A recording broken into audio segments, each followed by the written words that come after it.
Assalamualaikum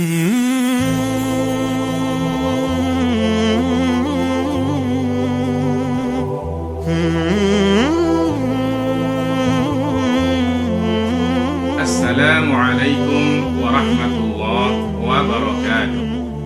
Innal hamdalillah nahmaduhu wa nasta'inuhu wa nastaghfiruh wa na'udzu billahi min shururi anfusina wa min sayyiati a'malina. Man yahdihillahu fala mudilla lahu wa man yudlil falan tajida lahu waliyyan mursyida. Asyhadu an la ilaha illallah wa asyhadu anna Muhammadan abduhu wa rasuluh la nabiyya ba'dahu amma ba'd. Saudara-saudara sekalian, kita teruskan tadabbur tentang surah Al-Qalam. Kita mulai sekarang dari ayat yang ke-17. Allah Subhanahu wa taala berfirman, "Inna balawnahum kama balawna ashabal jannah." Sesungguhnya kami menguji mereka. Allah Subhanahu wa taala sebutkan di sini kami, itu menunjukkan keagungan dan kebesaran Allah Subhanahu wa taala. Balawnahum, kami uji mereka. Siapa mereka di sini? Mereka di sini adalah orang-orang musyrik Mekah. Apa yang Allah uji kepada mereka di sini ada dua. Yang pertama, pernah mereka diuji oleh Allah Subhanahu wa taala dengan hujan yang tidak turun ke atas mereka. Terjadi kemarau yang sangat dahsyat. Itu karena apa? Karena keingkaran dan kekufuran mereka kepada Allah Subhanahu wa taala. Yang kedua, ujian di sini maksudnya adalah sungguh banyak nikmat yang Allah telah berikan kepada mereka. Nikmat kekuasaan, mereka para penguasa di kota Mekah. Kedudukan, mereka dipandang mulia oleh orang-orang Arab yang ada di sekitarnya. Nah, termasuk juga ketika diutusnya Rasulullah Shallallahu Alaihi Wasallam kepada mereka, yang mereka ketahui keturunannya, silsilahnya, asal usulnya, bahasanya mereka pahami. Nah, mereka disuruh untuk mensyukuri nikmat itu dengan cara mengimani Rasulullah Shallallahu Alaihi Wasallam, mengimani risalah yang dibawa oleh baginda Rasulullah Shallallahu Alaihi Wasallam, risalah yang mengajak mereka hanya mentauhidkan Allah Subhanahu wa taala. Akan tetapi mereka kemudian tidak melakukan itu. Mereka tidak mau menerima ajaran Rasulullah Shallallahu Alaihi Wasallam. Bukan itu saja, malah mereka kemudian memusuhi Rasulullah Shallallahu Alaihi Wasallam. Nah, apa yang terjadi kemudian, saudara-saudara sekalian? Kekuasaan yang Allah berikan kepada mereka selama ini, ya, kedudukan, ya, mereka dipandang mulia, sedikit demi sedikit itu mulai tergerus. Itu ketahuannya setelah masuk periode Madinah. Di sepanjang peperangan yang terjadi, selalu orang-orang musyrik Mekah itu menerima kekalahan. Itu artinya apa? Allah cabut nikmat yang selama hari ini yang Allah telah berikan kepada mereka akibat kekufuran mereka kepada Allah Subhanahu wa taala. Nah, Allah uji mereka. Ya, walaupun ada di antara mereka yang kemudian beriman kepada baginda Rasulullah Shallallahu Alaihi Wasallam. Nah, ujian yang Allah berikan kepada mereka itu sama persis, kira-kira begitu, kama balawna ashabal jannah, sebagaimana kami telah menguji siapa? Ashabal jannah, orang yang punya kebun. Orang yang punya kebun ini di dalam Al-Quran tidak disebut siapa namanya, di mana tempatnya, kapan mereka hidup, ya, itu tidak disebut oleh Allah Subhanahu wa taala, karena bukan itu yang penting. Yang penting dari kisah ini adalah pelajaran yang diceritakan oleh Allah Subhanahu wa taala. Nah, mereka ini mewarisi kebun dari ayah mereka. Dulu ayah mereka itu punya kebun. Kebunnya cantik, besar, lebat, buah-buahnya bagus. Dan setiap memanen hasil kebun itu dibagi kepada 3 bagian. Bagian pertama itu untuk dijadikan bibit, untuk ditanam pada tahun depan. Bagian yang kedua adalah untuk dijadikan makanan bagi keluarganya. Dan yang ketiga adalah dikeluarkan zakatnya, diberikan kepada fuqara wal masakin. Nah, ketika ayahnya meninggal, anak-anaknya mewarisi kebun ini, akan tetapi anak-anaknya merubah kebijakan itu. Apa yang mereka lakukan? Tadi yang biasanya diberikan oleh ayahnya kepada fakir dan miskin sebagai zakat, itu sedikit pun mereka tidak berikan lagi. Nah, itu yang terjadi pada ashabu al-jannah. Allah kisahkan, idz aqsamu, ketika mereka bersumpah. Apa sumpah mereka? Sumpah mereka itu adalah la yasrimunnaha. Besok kita akan memotong buah-buahan yang ada di kebun kita. Kita akan panen. Musbihin, pada pagi esok, sebelum matahari terbit. Wala yastasnun, dan mereka tidak mengecualikan sedikit pun dari hasil panen kebun mereka itu untuk diberikan kepada orang fakir dan orang miskin. Dan ini menunjukkan apa? Menunjukkan kebakhilan. Nah, jadi mereka ini bersumpah. Bersumpah untuk apa? Ada dua hal. Pertama, mereka bersumpah untuk memanen hasil kebunnya, bahwa kita akan mampu memanen hasil kebun kita esok hari. Dan yang kedua adalah mereka bersumpah untuk tidak memberikan hasil kebun itu sedikit pun kepada orang fakir dan orang miskin, sebagaimana yang selalu diberikan oleh ayah mereka. Itu maksud pertama. Maksud kedua dari wala yastasnun ini adalah mereka tidak mengatakan insya Allah. Mereka yakin betul bahwa mereka akan dapat memanen hasil kebun mereka esok hari. Maka apa yang terjadi kemudian, saudara-saudara sekalian? Fatafa 'alaiha ta'if. Maka datanglah pada malam harinya angin yang sangat kencang. Dari mana angin itu? Mir rabbika, dari Allah Subhanahu wa taala. Kiriman dari Allah Subhanahu wa taala sebagai hukuman untuk mereka. Angin itu ada yang mengatakan disertai dengan hawa dingin, ada juga yang mengatakan disertai dengan hawa panas yang menyebabkan buah-buahan yang ada di kebun itu, bahkan batang-batangnya sekalian itu hancur, berkeping-keping, tidak tersisa sama sekali. Dan di dalam ayat ini, tofa, pilihan katanya tofa 'alaiha ta'if. Nah, tofa di sini saudara-saudara sekalian adalah menunjukkan bahwa angin yang sangat kencang tadi itu hanya menimpa kebun mereka, hanya mengelilingi kebun mereka. Sementara kebun-kebun yang ada di sekitarnya, di sampingnya itu tidak kena sama sekali. Allahu Akbar. Inilah kuasa Allah Subhanahu wa taala. Wa hum naimun. Nah, setelah mereka berazam, bersumpah bahwa mereka besok akan dapat memanen hasil kebun mereka dan tidak akan memberikan sedikit pun kepada orang fakir miskin, malam harinya mereka tidur dengan nyenyaknya. Nah, ketika mereka bangun esok harinya, fa'asbahat kassarim, rupanya saat mereka tidur, di saat itulah datang angin kencang tadi menimpa kebun mereka. Fa'asbahat kassarim, jadilah kebun itu terpotong-potong, putus, habis terbakar, musnah, tidak tersisa sama sekali. Nah, ketika pada pagi harinya, fatanadaw musbihin, mereka kemudian saling membangunkan, saling memanggil sesama mereka dan mengatakan, anighdu ala harthikum, ayo berangkat ya ke kebun kalian, ayo kita berangkat ke kebun kita, segera berangkat.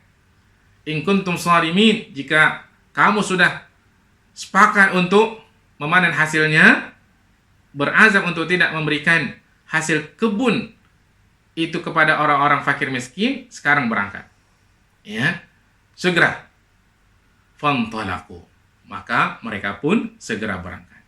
Wa hum yatakhafatun, mereka bersembunyi-sembunyi, berbisik-bisik satu sama lain. Apa yang mereka bisikkan?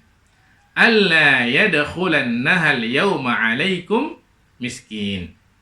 Jangan ada orang fakir miskin yang dapat masuk ke kebun mereka untuk menerima hasil kebun tadi.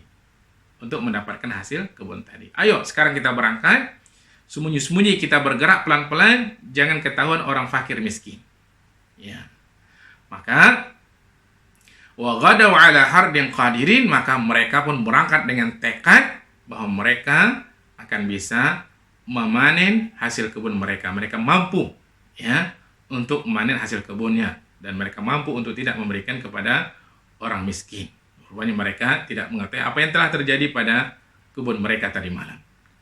Rupanya falamma ra'auha, dan ketika mereka melihat kebun itu, qalu, mereka mengatakan, inna ladallun. Sesungguhnya ya, ketika mereka melihat kebun mereka sudah habis terbakar, musnah, tidak tersisa sama sekali, qalu, mereka mengatakan, inna ladallun. Oh, sungguh kita ini telah melakukan kesilapan.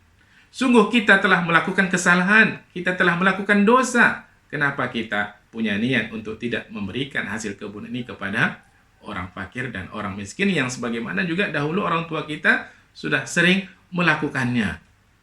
Ini adalah satu perbuatan yang tidak benar, perbuatan yang sesat, kata mereka. Nah, ada juga saudara-saudara sekalian, sebagian ahli tafsir mengatakan ladallun di sini maksudnya ketika mereka sampai ke kebun tadi, melihat kebunnya sudah tidak ada, mereka mengatakan, kita ini sesat jalan. Ini bukan jalan yang biasa yang kita lalui.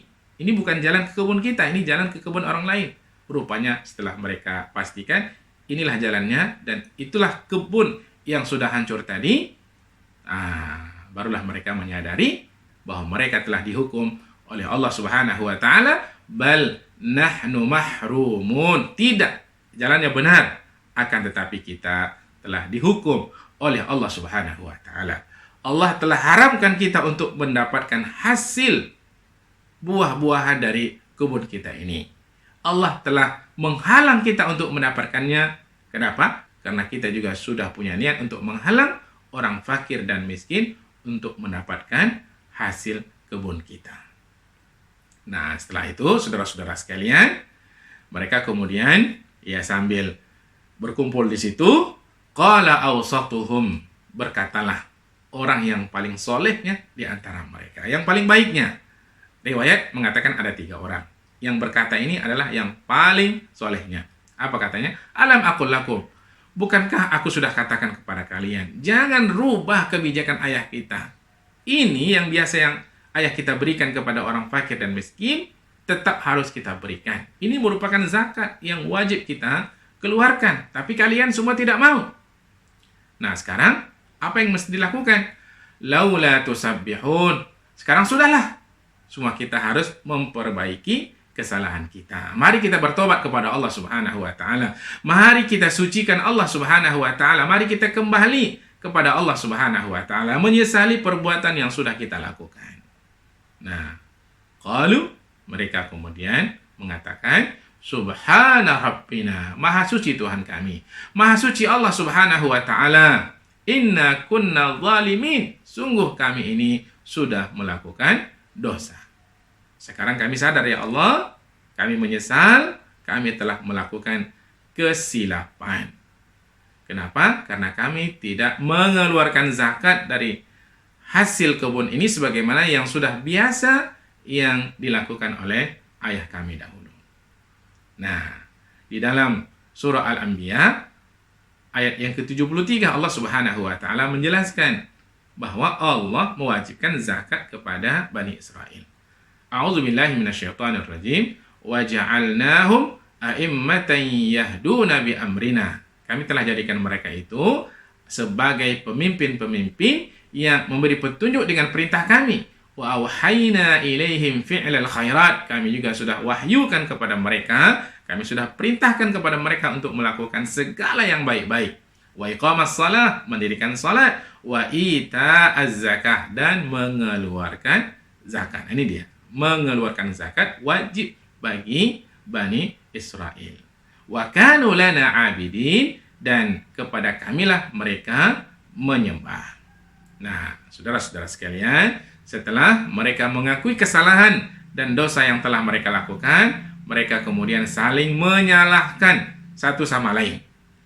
Kata mereka, itulah, ini gara-gara kalian kan? Ya, fa'aqbala ba'duhum 'ala ba'di yatalawamun.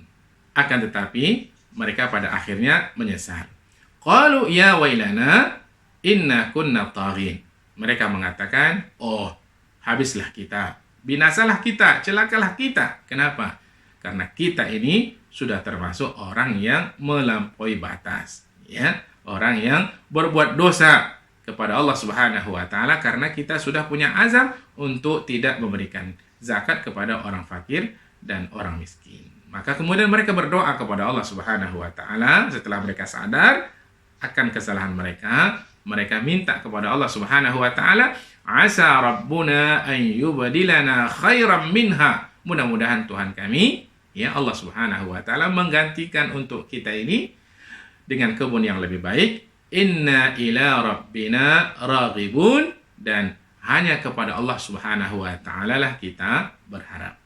Nah, di akhir ayat ini Allah mengatakan, kadzalikal azab. Demikianlah Allah mengirimkan azabnya, hukumannya. Nah, hukuman di sini adalah manusia itu masih lagi berada di atas dunia ini. Ketika Allah berikan hukuman kepada mereka, ternyata membuat mereka sadar dan bertobat kepada Allah Subhanahu wa taala, itu sesungguhnya adalah salah satu bentuk kasih sayang Allah Subhanahu wa taala. Hal yang sama juga terjadi kepada orang musyrik Mekah. Ketika diingatkan oleh Allah Subhanahu wa taala, mereka tidak mau, Allah berikan hukuman. Nah, ada di antara mereka yang kemudian sadar, beriman kepada Allah, beriman kepada baginda Rasulullah sallallahu alaihi wasallam. Itu salah satu bentuk rahmat Allah Subhanahu wa taala.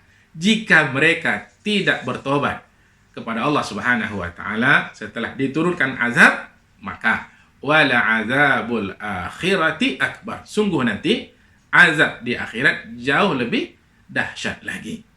Lau kanu ya'lamun, sekiranya mereka mengetahui. Nah, saudara-saudara sekalian, apa kira-kira pelajaran yang bisa kita ambil dari ayat-ayat di atas? Yang pertama adalah Allah Subhanahu wa taala peringatkan orang-orang musyrik Mekah. Jika kalian tidak mau bersyukur kepada Allah Subhanahu wa taala, tidak mau mengimani Rasulullah sallallahu alaihi wasallam yang diutus kepada kalian, tidak beriman kepada risalah yang dibawa oleh baginda Rasulullah sallallahu alaihi wasallam, maka cepat atau lambat bukan saja nikmat yang Allah berikan kepada mereka selama hari ini dicabut oleh Allah Subhanahu wa taala, maka mereka juga akan mendapatkan hukuman dari Allah Subhanahu wa taala. Baik hukuman itu di dunia, yang bisa jadi dengan hukuman itu mereka sadar kemudian beriman kepada Allah Subhanahu wa taala dan beriman kepada baginda Rasulullah sallallahu alaihi wasallam, atau bisa jadi juga membuat mereka semakin kufur kepada Allah Subhanahu wa taala, maka azab yang akan ditimpakan kepada mereka nanti di akhirat jauh lebih dahsyat lagi. Yang kedua adalah perbuatan dosa, perbuatan maksiat bisa menjadi penghalang rizki yang sesungguhnya rizki itu akan diberikan oleh Allah Subhanahu wa taala kepada kita. Karena itu hati-hati kita melakukan dosa. Yang ketiga adalah sebagai tanda kasih sayang Allah Subhanahu wa taala kepada manusia, Allah berikan kepada manusia ini ya hukuman di dunia, yang dengan hukuman itu membuat mereka sadar dan kembali kepada Allah Subhanahu wa taala. Demikian saudara-saudara sekalian, semoga ada manfaatnya. Assalamualaikum warahmatullahi wabarakatuh.